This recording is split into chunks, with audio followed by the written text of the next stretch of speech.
that's constantly checking your belief system. And the biggest belief system is that I'm 100% responsible for every trigger, for every celebration, for every agony. I am 100% responsible. I'm creating everything. And when you can get there, that's where all the magic, I believe, begins.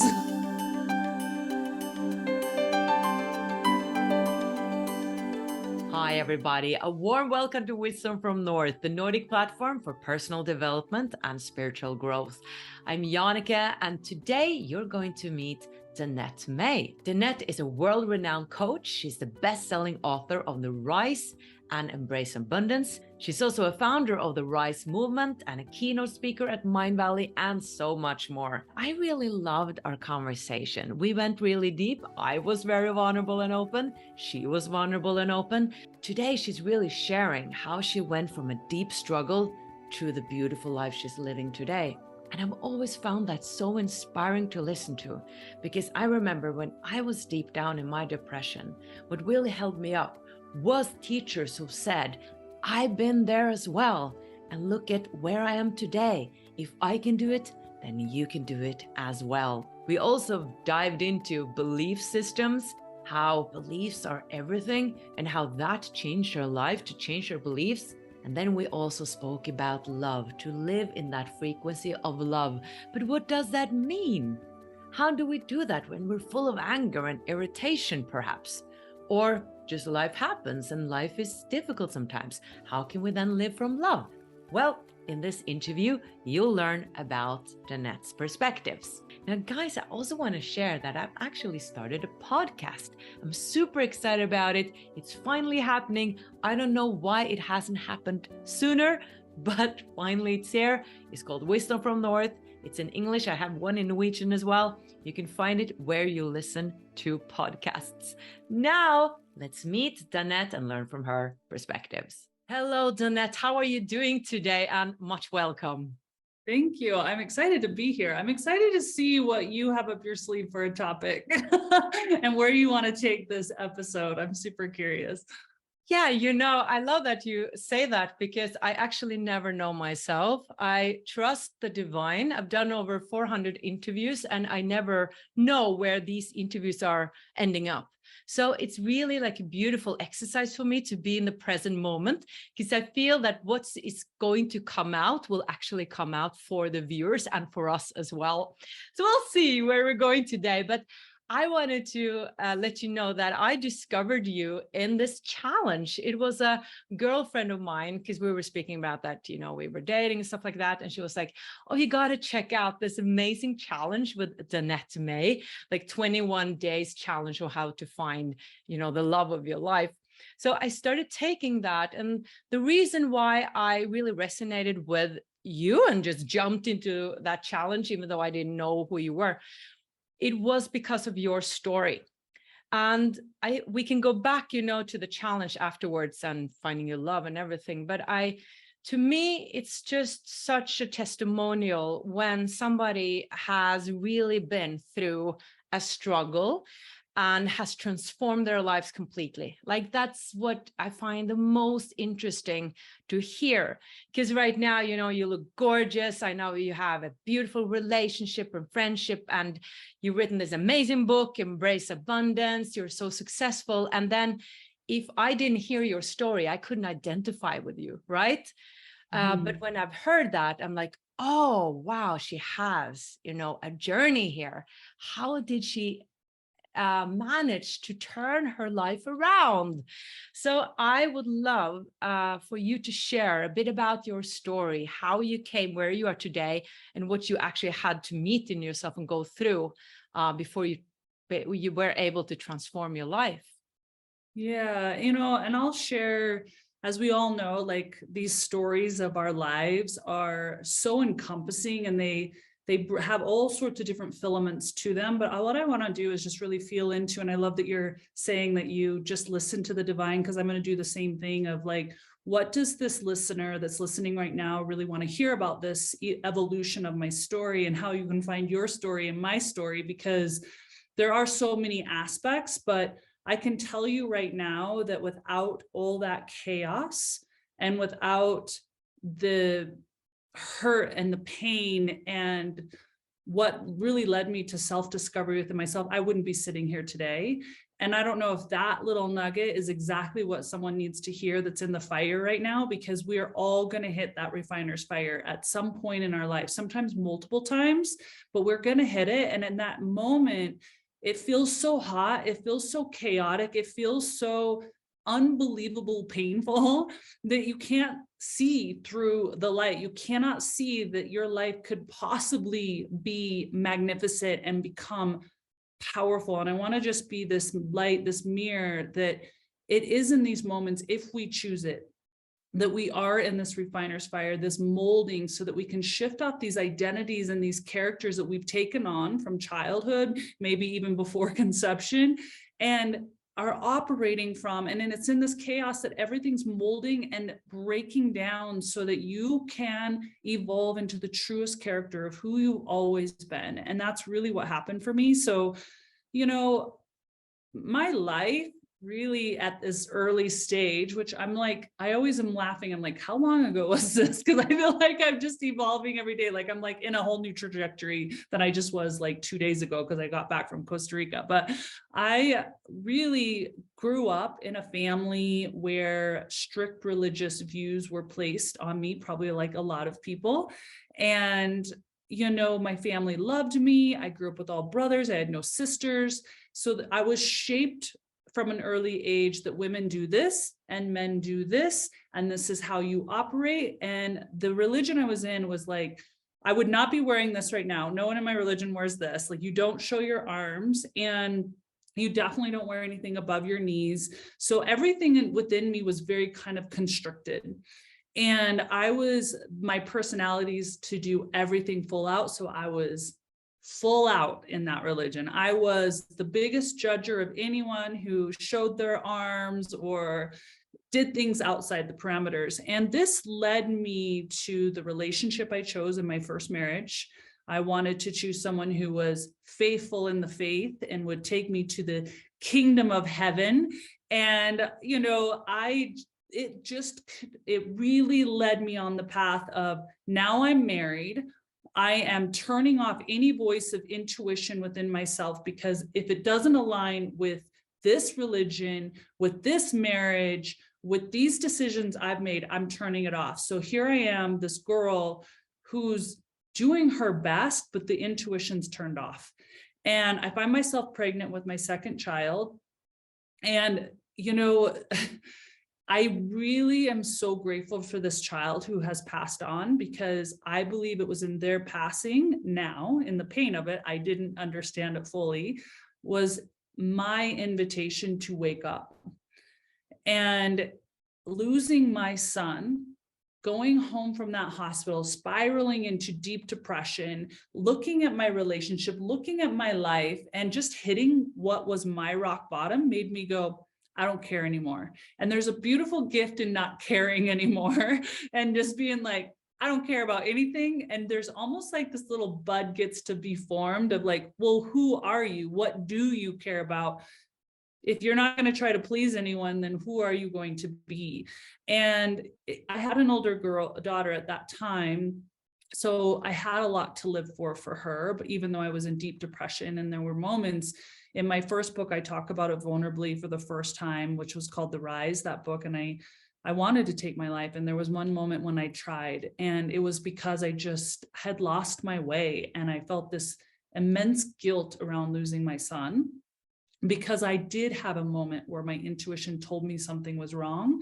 And I was so good at turning it off. I just got up and did the dishes and got busy, because that's what we do. We pick up our phones and we get busy. And that's what I did. And it spiraled me to then lose, you know, getting a separation, a divorce, having $47 to my name, which is all outlined in that book. And me going, I have no money, no relationship, because my whole relationship was with my ex-husband's family, broke as a joke, questioning myself. And this is where the miracle began. And this is where I started to listen to other people and start to really not listen to other people, but listen to the greats of the greats, the people that I looked up to. And I found that we all had something in common, and that was that our past was chaotic. And I was like, okay, I can do this. And so it was little by little that I started rewiring what I believe was the neurons, these patterns, these contractions within my system. And I'm still doing it. I'm still on this path for the true essence of who I am. But it has led me to where I am today, and helping women and creating programs. I realized that food was a big factor, who we keep our company with, how we spend our energy, and it's led me to here. Wow, amazing. Thank you so much for sharing so vulnerably. And I'm curious, what do you think? Like, because I went through a dark depression as well, totally on the other story. I was a musical theater artist. I lost my voice. So my dream was crushed, long story short. Do you think that we need that hitting the wall, meeting the darkness in order to actually wake up? Or can we wake up and create, expand our consciousness and really live our soul mission without like really meeting that struggle? Yes, I'm so glad you're asking this question. I don't feel there's only one way. There are times when you are going to hit against that wall, like you said, with that struggle. It feels icky, it feels dark, it feels painful, it feels like you're literally birthing. Like, think of those baby ducks trying to crack out of an egg and all the struggle that they're going through. It can be that if that's what your soul you've signed up for. But now I'm in a space where there's a lot of expansion, and there's a lot of peace, and there isn't a lot of gnashing of teeth and agony. And can I still expand into more of me at the most finest divine level, without bumping against a wall and gnashing? And yes, I believe you can. And I believe transformation can look like hard, and transformation can look like joy. Transformation can look like meditation and going into the contractions, the fine contractions within your body where you're storing memory, and then just rewiring it through beautiful meditation, right? It might just be that you go down and you go to this favorite location you want to go to, and you dance barefoot on the grass, and you dance on the beach, and you swim in the ocean, and you have different conversation with people. Transformation can happen there too. So I believe it comes in all shapes and forms. It's up to you to decide, how am I going to choose my transformation a lot of times. Right, that makes sense. And like you said, I think you mentioned it as well, maybe sometimes we have a soul plan that I was supposed, to lose my voice. Sometimes you have to go through certain things, meet that narcissist or whatever it is to learn something, and that we have some soul contracts, while others don't have these such specific things, and they have maybe the choice of waking up in another way. I remember when I was sort of having my awakening, I had so many ahas, and it was about my beliefs, that I thought that I could only be happy if I performed and had status and was, giving that praise. And my whole life was turned around. And I bet it was the same with you as well, because you had a religion, like you believed that life is like this, and this is right and this is wrong. So what can you say something about what were the biggest ahas about, coming from believing in one reality and then opening up to another reality? What's that where you started, to open up for a new way of living?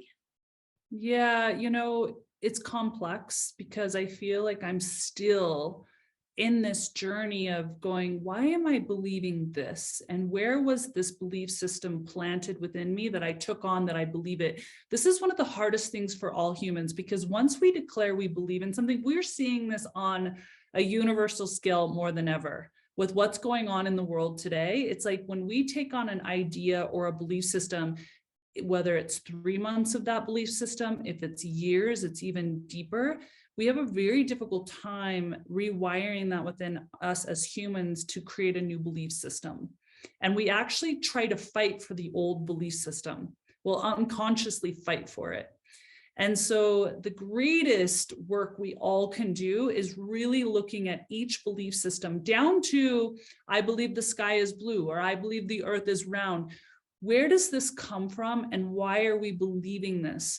And this has really been my work of like, why do I believe that that person's good or bad? Why do I believe that this is true or not true? Now to this understanding of, am I connected to it all? Like really, where is this belief system coming from and what do I really believe in? Letting it all unlayer.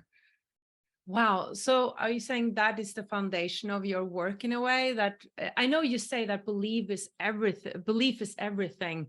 Can you dive a deeper about it? So did you had to change your beliefs in order to change your life? Absolutely, 1000%. And one of those beliefs was, this was done to me. I'll have a lot of people be like, so was your ex, let's use the word narcissistic, was your ex this? And the truth is I had to go, I'm not here to unravel him. I'm here to unravel myself. I don't know what he is. I just know who I am. And I attracted this. My contraction within myself and my soul was attracted to this, therefore we're there. So I get to look within myself only and look at where was my energy a magnet for that? And where do I want to shift that magnet so it's no longer attracted to that? And that's constantly checking your belief system. And the biggest belief system is that I'm 100% responsible for every trigger, for every celebration, for every agony. I am 100% responsible. I'm creating everything. And when you can get there, that's where all the magic, I believe, begins, is when you can just take responsibility and stop thinking about all the other people around you and what they're doing and why they're doing it, and go right within you. Because if you're triggered by it, that's your opportunity. Wow. I mean, that is a big leap from thinking God does this to me if I'm good or bad, and then I create everything. So what do you think about, is there a destiny of free will? Like I sometimes ask this. Yeah. Do they go together? Is there sort of a blueprint, you think? Or since you're saying that I create everything, is that from the perspective that we are part of the divine, and that we are sort of living, or a living expression of God in a way? Yeah, is it coming from there?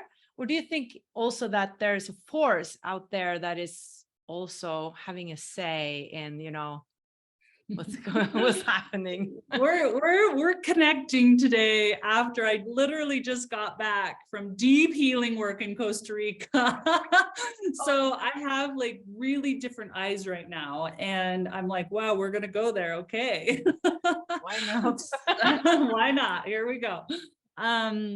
And the truth is, like, anyone listening to this conversation, these are my new eyes and new understanding. Whether you want to take them on or not doesn't matter to me. And I'm not trying to impose anything on anyone, because we're all in this perfect evolution of uncovering and unlayering really the true essence of who we be, right? But I'm connected to everyone. So you asked about a destiny versus like, is there an outside energy that's kind of like, if you look at us like a magnet, like, right? Like, what if we are a magnet and there's another magnet, then you're going to be pulled certain places, right? So you, when you were describing this, you were like, made me think, okay, is there a magnet out here or an energy that's actually kind of directing us as soul beings, right? And I just shared with you that I feel that I'm the ultimate creator. And at the truest form, I believe that this word consciousness gets thrown out, right? But I believe consciousness is this understanding at the finest level of how, like, if I'm in true consciousness, I'll just be really real. I am the tree. I am the animal. I am the grass. I am you. I am this desk. I am all of these elements that we call matter. And I really feel that God and me, like this whole energy, is just consciousness trying to move through me in human form. And if I can work through on my own individual time, this idea of like these contractions, this fear, this judgment within myself, I allow more light, more consciousness to come through me to express in this lifetime. So does that mean there's a destiny? Yeah, I believe there's a destiny. I believe I can't mess it up. I don't really actually believe we mess it up. And that's hard for a lot of people to hear, because they go, oh, well, look at that murderer, or look at that person who's doing bad. I'm like, I believe in all the polarity, and I believe it's all perfect. And I'm only just trying to stay in my lightest light for consciousness to work through me and have itself expressed in this human body.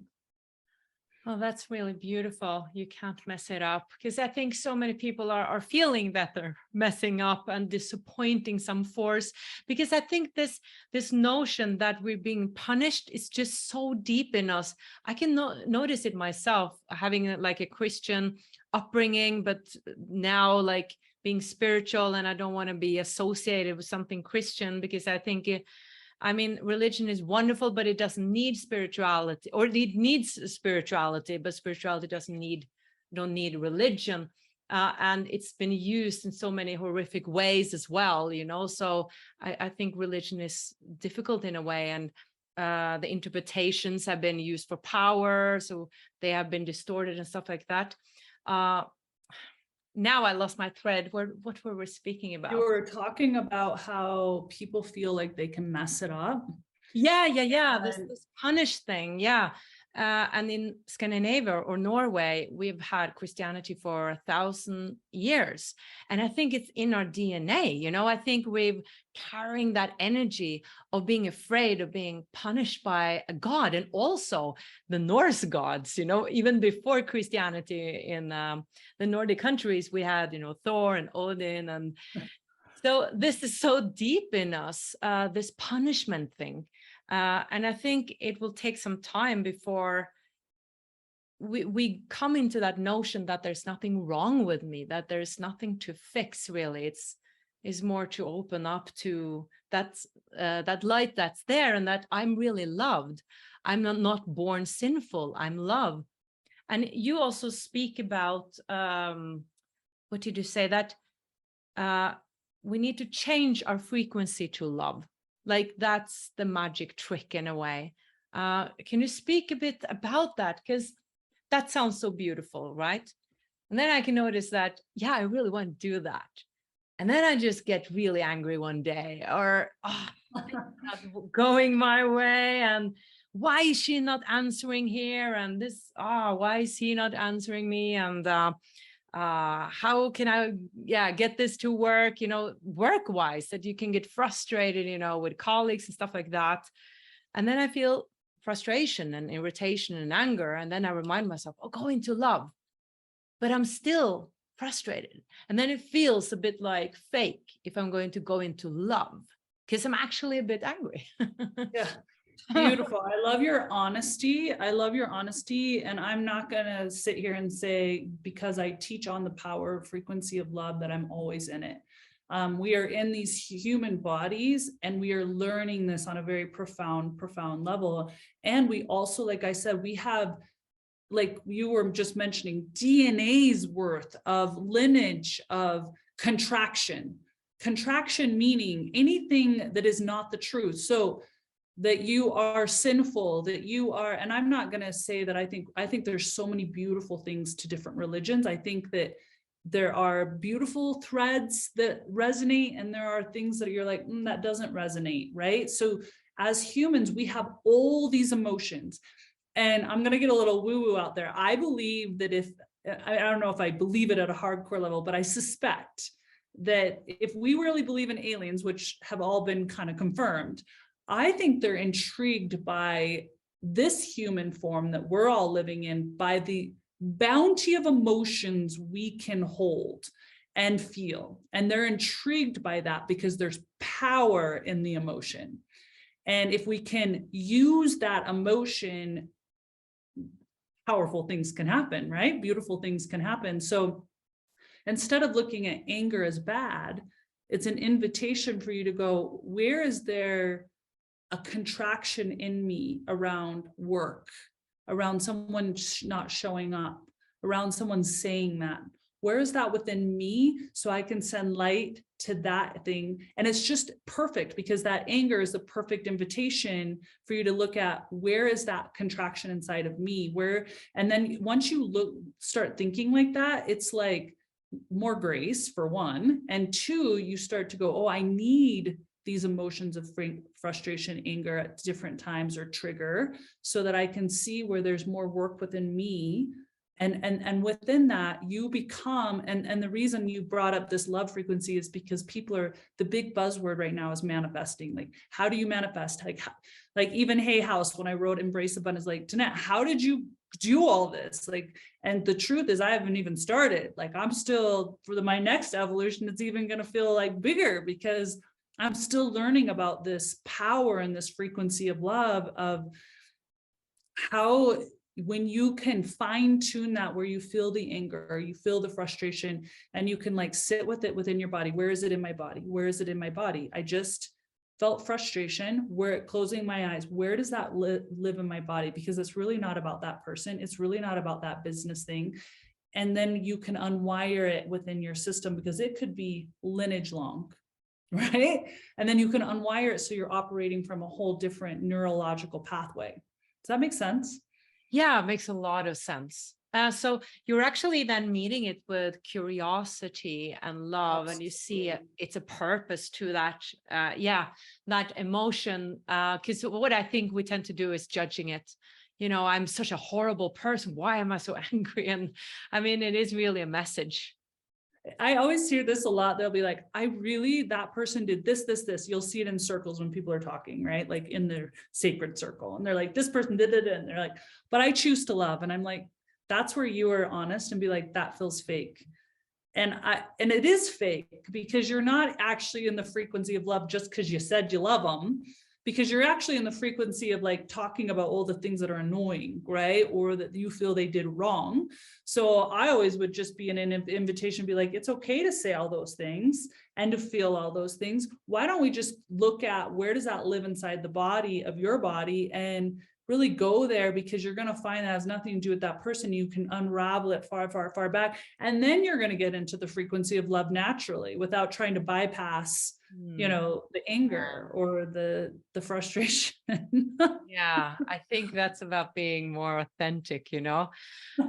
Yeah, I'm doing shadow work with a therapist right now. I've always wanted to do it, and it's really, really deep work. Oh my goodness. Like, I'm seeing how my ego just wants to explain so many things, and the therapist, she's like, oh, that's your ego. Okay, let's face that ego right now. And she's making me aware of so many ways of coping and surviving, so many survival mechanisms that I have, that I didn't even know that I had, that of course comes from my childhood and stuff like that. And I need to become so vulnerable and really meet myself and see, oh my goodness, my ego is just trying to like make this totally okay what I did over here or whatever. Not that I did something bad, but sometimes you justify it. Yeah. And so it's really hard work, and I think you need to be ready to go deep down to those levels. And it's okay, we're all at different places as well. It can be a bit overwhelming for some to really meet their egos, but I feel ready. Let's move a little bit over to affirmations. I know you use some affirmations, and I found it really inspiring. And I want to be honest that, to me, I think it's hard to get older. Like, I started Wisdom from North when I was 32. Didn't think much about my parents at that time, but as I'm now 42, I'm like noticing that I'm getting older, I'm getting wrinkles, and this is hard because I'm on camera and I shouldn't care about this, but I'm still caring about it. And then I heard an interview with you with Vishen Lakhiani, and you spoke about these affirmations that you did, like, my skin is like, I look like I'm 28 or something like that. And that just really inspired me, because I you know, I was like a typical great client that wanted like an answer to, you know, how to feel great, even though we're becoming older. So can you speak a little bit to how we can use affirmations to really feel, you know, vital and still young, even though we're getting older? And that's a natural thing. We're getting older. It's just, I think for some women, or for women in general, it is actually challenging in our society because it's so much focus on looks. And I was a bit surprised that I sort of thought about it myself. I thought I had come farther, you know, that I cared more about the inner life, but I had to be honest that no, I also care about how I look and is scared to get older. Yes, and I want to speak to every woman, including myself, every human woman and these human bodies. It's totally okay to want to look good, to wear makeup, to enhance. This is the human experience, to be able to do that. And we get to do that if we want to. But it's also equally important, and I believe this is where also beauty can come from, is really going into, and you talked about it being shadow work, but I'll go into a meditation where I watch all the beauty go away and all the wrinkles come and all the beauty dissipate, and maybe even not looking beautiful, like looking myself in a mirror and going, can I love myself there? And I know I'm not this body. You got to go there first. Like that's very, very important. And then you can come out and be like, I am in this body and I'm having fun doing my hair. I'm having fun doing this because I can. And this is just a shell. And it comes from that place. You are not your body, right? But we are also creators. So just as much as I can curl my hair and just as much as I can put eyelashes on, I also, with my energy frequency, can shift the biostate of my cells. I can shift the way my bones move within my face. I can shift all the looks. I can do that. We can all do this. We are shapeshifters at our truest core. And yes. What really? Yeah. Yes. Yeah. You got to go into detail. There's steps, just like you saw in my 21-day attractor soulmate. It's not that I'm going to be like, do this affirmation and do this voodoo stuff to get your soulmate. First, we got to go to the root of the shadows of your pain. And in this case, we're talking beauty and aging. You got to go to this shadow of why do you feel like you're going to be insignificant? And I think this is honestly a powerful conversation for all us women around the globe, to be like, here's the deal. We can choose to be beautiful, but we are not our looks. We are not our body. And we are going to step into this, and we're going to change the way society is receiving this because of our energy, not because of how we look, but because of our energy. And so really going into that, like, why do I feel like I'm insignificant if I have 20 pounds on? Why do I feel like I'm insignificant if I have some wrinkles? Why do I feel like people are not going to take me on the camera? Once you uncover that, you're going to be powerful regardless if you had 1,000,000 wrinkles on your face. People will be tuning into you. People will be listening to you because you're going to be operating from a frequency that they can't deny. So the affirmations, to get to your question, only work when you are embodying that frequency of love. So I always say I do affirmations typically after I work out, because let's be real, most of us, when we get done working out, we usually don't like to do it. Usually we don't want to do it. But when we get done, we're like, dang, that felt good. Dang, I feel proud of myself. Dang, these are good emotions, right? Or let's say you're on a trip. Like if I'm on a trip and I'm just like, oh my gosh, I'm having the best time and I'm like feeling this energy from this town. This is my medicine. I love travel. I will do affirmations because then I'm in a direct conduit to what I'm declaring. Now, if I'm in a really crappy state, and I just sit here and I'm like, I'm at peace. I am full of love. I am joy. It doesn't matter what I say. I've got to match my words with an energy source within myself. And you can get into that energy source, because that might be the second question. How do you get into that energy source when you feel down, right? Meditation is a great way. Cold therapy, jump in a river, jump in a cold bath, get in the shower. That rewires the system, right? turning on music, your favorite kind of music. Sound frequencies can unravel different filaments within the system. So you can do certain things. You just have to be disciplined enough, we all do, to go, I'm out of alignment. I can feel it. I'm a little off. I'm a little frustrated. I'm a little this. Where can I shift it? Where can I do a pattern interrupt? Where can I shift that? And then go right into the affirmations. Awesome. That makes sense. And I think that's very important that you address that it's not just about, doing affirmations all the time, especially when you're down, and it just feels so fake it till you make it. But actually you have to match it with your, what it actually says, that frequency. Makes so much sense. You said something about shape shifting. Can you speak a little bit more to that? I mean, can we shift our bone structure? Was that what you said? Really? I mean, yeah. I don't talk about it a lot. I do it with one-on-one clients. When you go into a theta or a delta state, and you're in that pure consciousness state, you can actually see and recreate your system. You can rewire the circuits in your body. You can literally heal from cancer. You can remove bones around. You can do anything within your body, truly, without, there are elements to laws within our system, but bones shift all the time. Tissue shifts all the time. It's constantly evolving. We have these cells, and we just have a belief system that by this age, I should look like this, or this is happening. Why not shift the belief system and then go into those deeper states and actually start shifting them? Wow. I mean, why not try, right? If that's that brings you joy and that's something you want to do. I mean, I'm doing it. Yeah, you look amazing.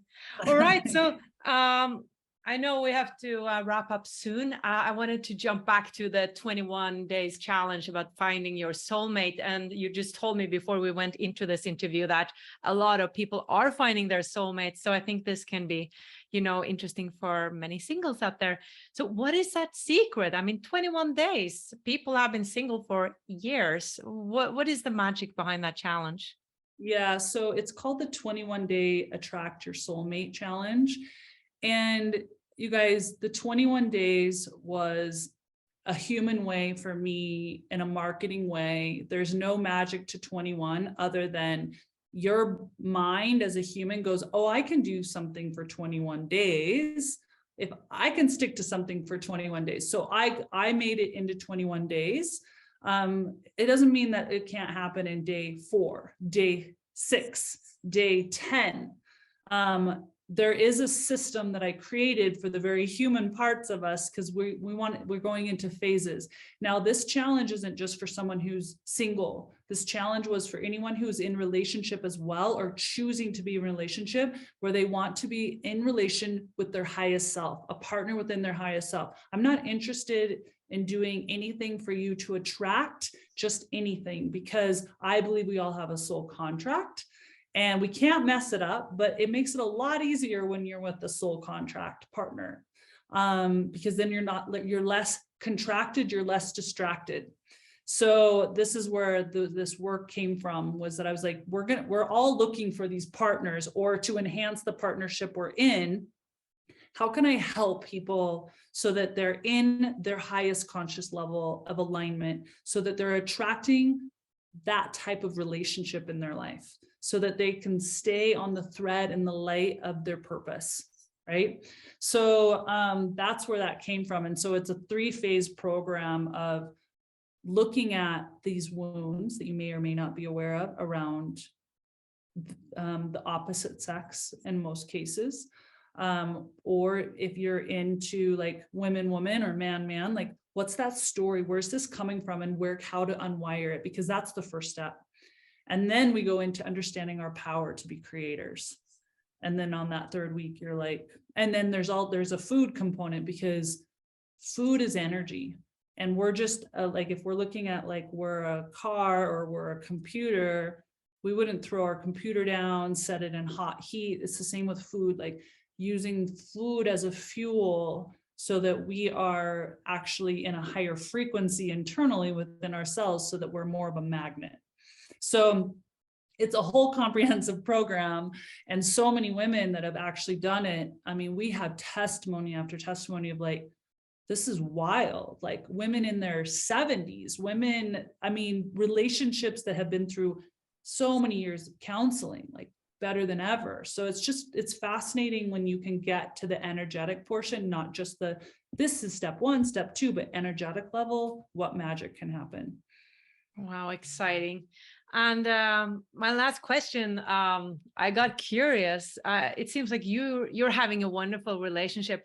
Was that something you manifested as well, and consciously, went into, I'm going to manifest my dream man or my soul contract, my highest soul contract? I did so much work, we call it work, around this relationship I'm in.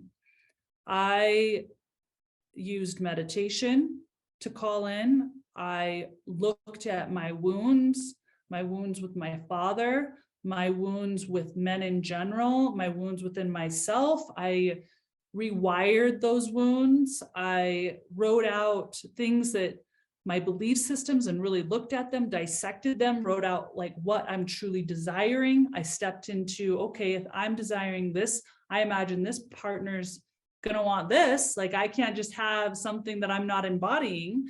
So shifting who I be and how I show up. And it didn't take long. It doesn't take a long time. It can, I guess, if you choose to let it take a long time, but yeah, this relationship. And it's interesting because then we got married and then we bumped into some other stuff, like, right. So our contractions that we weren't aware of when we were dating, they discovered each other in the first part of the relationship, then unraveling that. And I feel like I'm with somebody who's insanely incredible, like who lets, I believe, as much of ayahuasca to my system, that divine masculine is just as potent as ayahuasca or any medicine in my system, because my wings come out, because this voice can come out in this relationship. He takes every dream and helps me create it in physical form, in business form. Like I feel, and it's always evolving. It's always evolving. Wow. Sounds beautiful. So inspiring, Danette. Thank you so much. We went a lot of places today. We did go a lot of places. We went deep. I love that. Thank you for sharing, being vulnerable, and wanting to go different places with me. And I'm very excited about, I'm going to read your book. I haven't read it yet. I really want to do that because we didn't have time to speak about abundance today. But I know you have a book called Embrace Abundance, and you speak a lot about that. We all can have abundance. So I just want to throw that in there for everybody watching, that that might be something you want to look into as well. So thank you so much, Danette. And yeah, take care and good luck with your work and your beautiful life. And you too, hon. It was so good to talk to you. And I just feel the light coming from you, like where you're going and your desire to truly help so many people. And that's beautiful. Thank you so much. Mm-hmm. And thank you for watching, everybody. Much light from the US and Norway. Bye-bye. Hi everybody, thank you so much for watching this video, and if you liked it, please subscribe and like the video or comment below and let me know what you think. And I would also love for you to check out my other videos on YouTube or wisdomfromnorth.com. See you in the next video.